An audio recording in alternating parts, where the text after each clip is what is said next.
तब जानेंगे श्रावण मास कृष्ण पक्ष वर्ष 2024 कामिका एकादशी व्रत के शुभ मुहूर्त के बारे में, पारण कब और किस चीज से किया जाएगा, व्रत महत्व के बारे में, और फिर सुनेंगे कामिका एकादशी व्रत की कथा। आप सभी भक्तों को कामिका एकादशी व्रत की ढेर सारी शुभकामनाएं।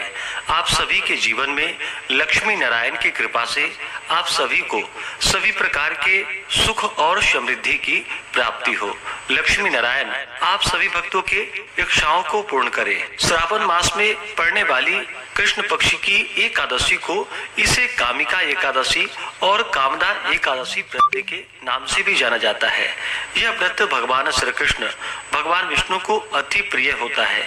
जो भी भक्त सच्ची श्रद्धा के साथ, नियम और निष्ठा के साथ कामिका एकादशी का व्रत धारण करते हैं, इस दिन भगवान विष्णु, माता लक्ष्मी का पूजन करते हैं, भगवान श्रीधर का पूजन करते हैं, भगवान शालिग्राम, भगवान शिव जी का पूजन करते हैं, व्रत में नियमों का पालन करते हैं, कथा श्रवण करते हैं, तो इस व्रत के प्रभाव से वाजपेयी यज्ञ के समान पुण्य फलों की प्राप्ति होती है तथा ब्रह्म हत्या आदि पापों से मुक्ति दिलाता है।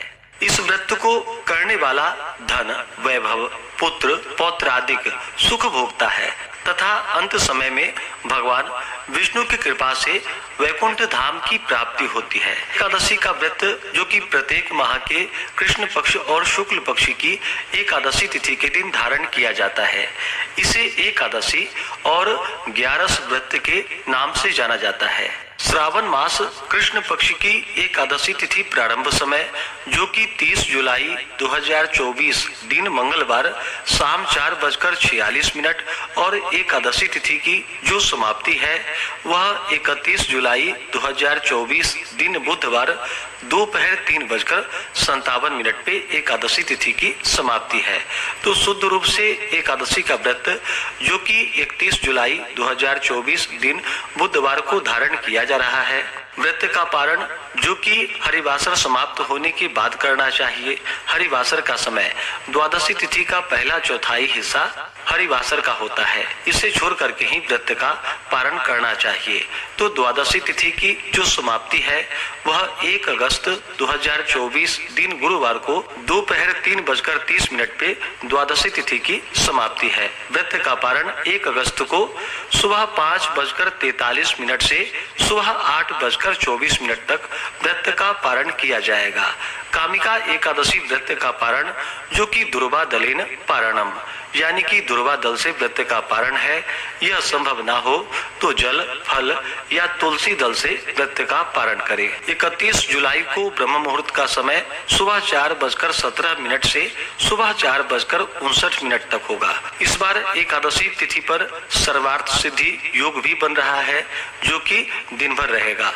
तो आइए अब सुनते हैं कामिका एकादशी व्रत की कथा। अगर आप एकादशी व्रत के उपलक्ष्य में ब्राह्मण दक्षिणा, अन्नदान, वस्त्रदान आदि के लिए देना चाहते हो तो आप अपने श्रद्धा और सामर्थ्य के अनुसार हमें डिस्क्रिप्शन में जाकर के वहां से गूगल पे, फोन पे या अकाउंट नंबर के माध्यम से आप अपने श्रद्धा और सामर्थ्य के अनुसार हमें ब्राह्मण दक्षिणा प्रदान कर सकते हैं। तो आइए सुनते हैं श्रावण मास कामिका एकादशी व्रत की कथा। तो बोलिए प्रेम से भगवान विष्णु की जय, माता लक्ष्मी की जय, एकादशी माता की जय, भगवान श्री कृष्ण की जय, सर्वदेवी देवता की जय। बहुत समय पहले की बात है, एक बार युधिष्ठिर ने भगवान श्री कृष्ण से कहा कि हे भगवान, श्रावण मास के कृष्ण पक्ष की एकादशी का क्या नाम है और इसका क्या महात्म्य है, सो मुझसे कहने की आप कृपा करें। भगवान श्री कृष्ण जी ने कहा कि हे युधिष्ठिर, मैं सभी पापों से मुक्त होने वाले व्रत की कथा का वर्णन करता हूँ, जिसे पहले ब्रह्मा जी ने अपने पुत्र नारद जी से कहा था। श्रावण मास के कृष्ण पक्ष की एकादशी का नाम कामदा और कामिका है, जिसका कि केवल महात्म्य सुनने मात्र से वाजपेयी यज्ञ का फल प्राप्त होता है।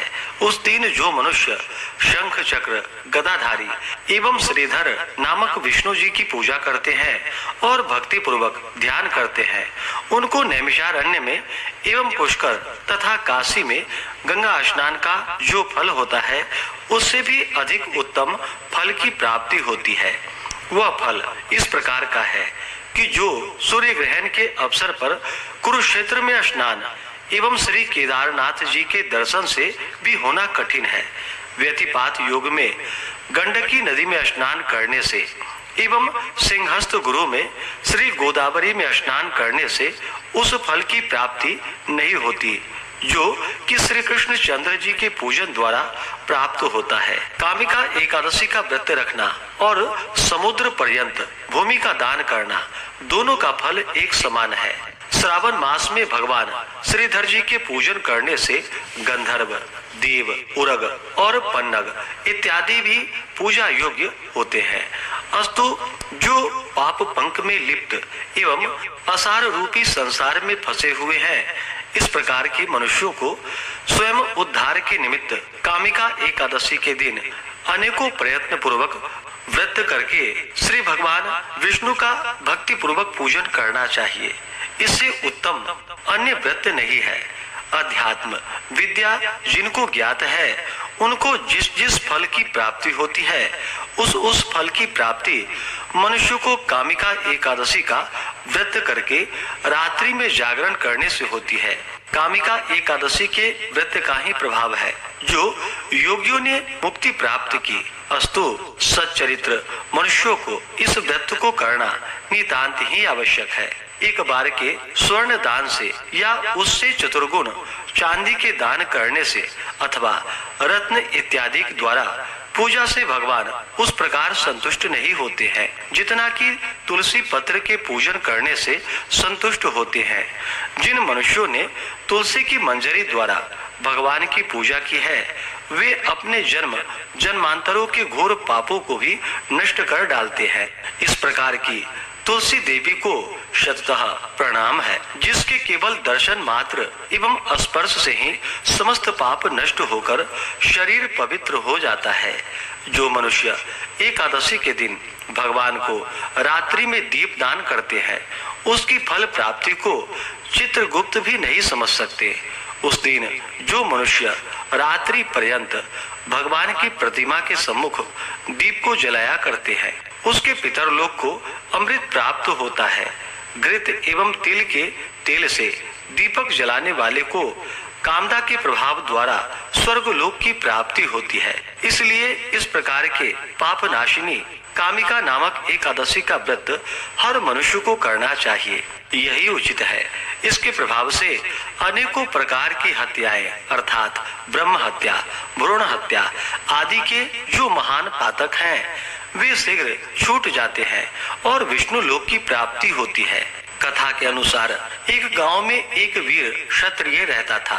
एक दिन किसी कारणवश उसकी ब्राह्मण से हाथापाई हो गई और ब्राह्मण की मृत्यु हो गई।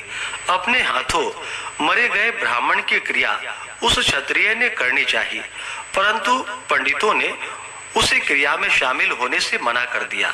ब्राह्मणों ने बतलाया कि तुम पर ब्रह्म हत्या का दोष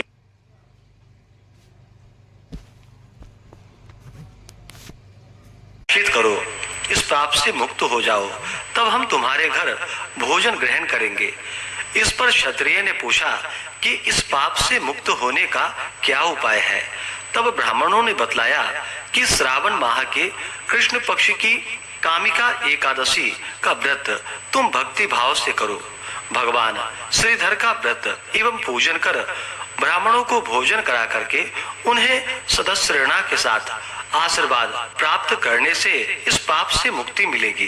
पंडितों के बताए हुए तरीकों पर व्रत कराने वाली रात्रि में ही भगवान श्रीधर ने क्षत्रिय को दर्शन देकर कहा कि तुम्हें ब्रह्म हत्या के पाप से मुक्ति मिल गई है।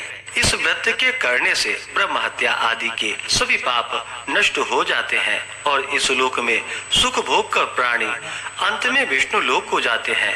इस कामिका एकादशी के महात्म्य के श्रवण व पठन से मनुष्य को वाजपेयी यज्ञ के बराबर पुण्य फलों की प्राप्ति होती है तथा स्वर्ग लोक की प्राप्ति होती है। तो बोलिए प्रेम से भगवान विष्णु की जय, माता लक्ष्मी की जय, एकादशी माता की जय, सर्व देवी देवता की जय। इसी प्रकार से जो भी भक्त सच्ची श्रद्धा के साथ, नियम और निष्ठा के साथ कामिका एकादशी का व्रत धारण करते हैं, भगवान का पूजन करते हैं, कथा श्रवण करते हैं, रात्रि जागरण करते हैं, व्रत में नियमों का पालन करते हैं, इससे व्यक्ति के सभी प्रकार के पापों का नाश होता है।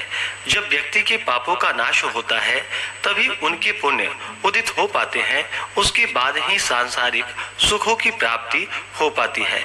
जो भी भक्तजन एकादशी का व्रत धारण करने वाले हैं उन्हें दशमी के दिन से ही व्रत में नियमों का पालन करना चाहिए। दशमी तिथि के दिन सूर्यास्त होने से पहले ही भोजन ग्रहण कर लेनी चाहिए, शुद्ध और सात्विक आहार ग्रहण करनी चाहिए। दशमी की रात्रि भगवान विष्णु के नामों का स्मरण करते हुए एकादशी व्रत का स्मरण करते हुए सोना चाहिए। एकादशी की सुबह ब्रह्म मुहूर्त में उठ करके नित्य क्रियाओं से निवृत्त हो करके गंगा नदी में या घर के नहाने के पानी में ही थोड़ा सा गंगा जल मिला करके स्नान करना चाहिए। शुद्ध वस्त्र धारण करना चाहिए। व्रती को व्रत का संकल्प लेना चाहिए। भगवान विष्णु से प्रार्थना करनी चाहिए कि हे भगवान विष्णु, आज मैं कामिका एकादशी का व्रत धारण करने जा रहा हूँ या करने जा रही हूँ। इस प्रकार से भगवान से प्रार्थना करें कि मेरे सभी प्रकार के पाप और ताप नष्ट हो जाए, हमें पुण्य फलों की प्राप्ति हो। आपके मन में जो भी इच्छा हो, जो भी कामना हो, वो भगवान से कहे और कहे कि यह व्रत मेरा निर्विघ्न पूरा हो, आप हमें अपना आशीर्वाद प्रदान करें। इस प्रकार भगवान से प्रार्थना करके एकादशी तिथि के दिन दिन रात्रि उपवास रहते हुए भगवान का सुबह और शाम के वक्त पूरे विधि विधान के साथ पूजन करना चाहिए, कथा श्रवण करनी चाहिए, भगवान की आरती करनी चाहिए। एकादशी की रात्रि जागरण करते हुए समय को व्यतीत करना चाहिए और द्वादशी की सुबह उठ करके स्नान करके शुद्ध वस्त्र धारण करके भगवान का पूजन और आरती कर लेनी चाहिए। इसके बाद ब्राह्मणों को भोजन करवाएं, ब्राह्मणों को दान और दक्षिणा दें और फिर समय के अनुसार व्रत का पारण करना चाहिए। जो भक्तजन उपवास नहीं रह पाते हैं, जिनका स्वास्थ्य सही ना हो, तो आप एक समय फलाहार ग्रहण करके व्रत को धारण करें। व्रत के दौरान व्रती को किसी के ऊपर क्रोध नहीं करनी चाहिए। अपने मन में किसी के प्रति ईर्षा या द्वेष का भाव नहीं लाना चाहिए। ब्रह्मचर्य का पालन करना चाहिए। तामसिक वस्तुओं का प्रयोग बिल्कुल भी नहीं करना चाहिए।